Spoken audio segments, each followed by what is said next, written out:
มื้อนี้ก็สิพาไปขึ้นรถเมล์เนาะเจ้ามันขึ้นง่ายๆหนึ่งเนาะหลายคนก็สิอยากรู้เนาะว่า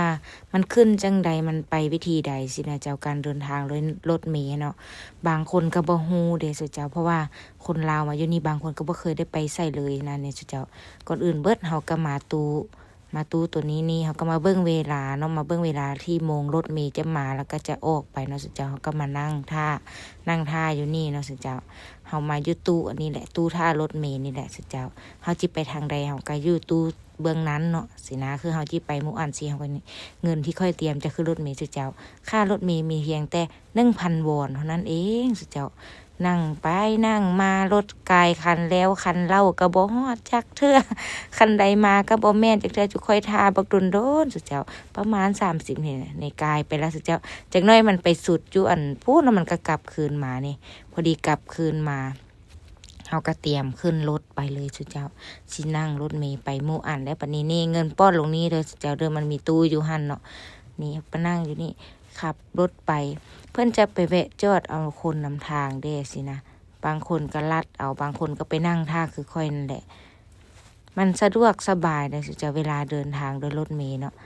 มันก็บ่ได้เสียเงินหลายนะแท็กซี่มันก็อยากแพงแน่แต่ว่าเขาก็ขี่รถเมล์เอาเนาะประหยัดงบเพิ่นว่า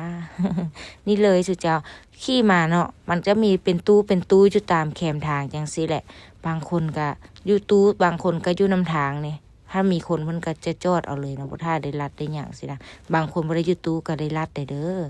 แต่ถ้าเฮาบ่ได้อยู่ตู้เนาะเฮาก็ต้องได้ลัดแต่เฮาอยู่ในตู้เพิ่นก็หักจอดเอาเฮานี่ปุ่มแดงๆเมื่อกี้หันสิจอดหันก็กดหันได้เลยเนาะแล้วเพิ่นก็จอดให้สินะนี่ตอนนี้เพิ่นก็จอดเอาคนขึ้นเนาะสุเจ้าบ่กล้าถ่ายหลายเนาะย่างเขาเจ้าเว้าให้นะ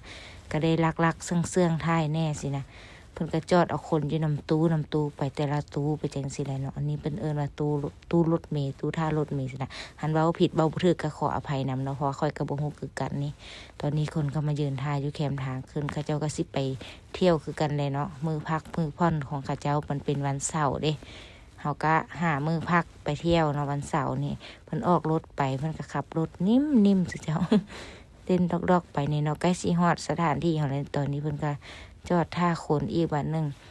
คนขึ้นรถเราน่ะอยู่นี่ตัวนี้ก็ฮอดละเป้าหมายของเฮาสิไปน่ะเนาะก็คือตลาดนั่นเองสุเจ้า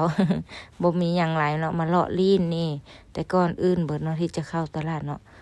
เฮาก็ต้องได้ไปร้านอันนึงสุเจ้าซึ่งค่อยน่ะมักที่สุดค่อยมาเทื่อใดค่อยก็ต้องเข้าหั่นก่อนแล้วค่อยจึงสิไปนี่เลยสุเจ้าโอลิฟยอง จากอ่านซื้อ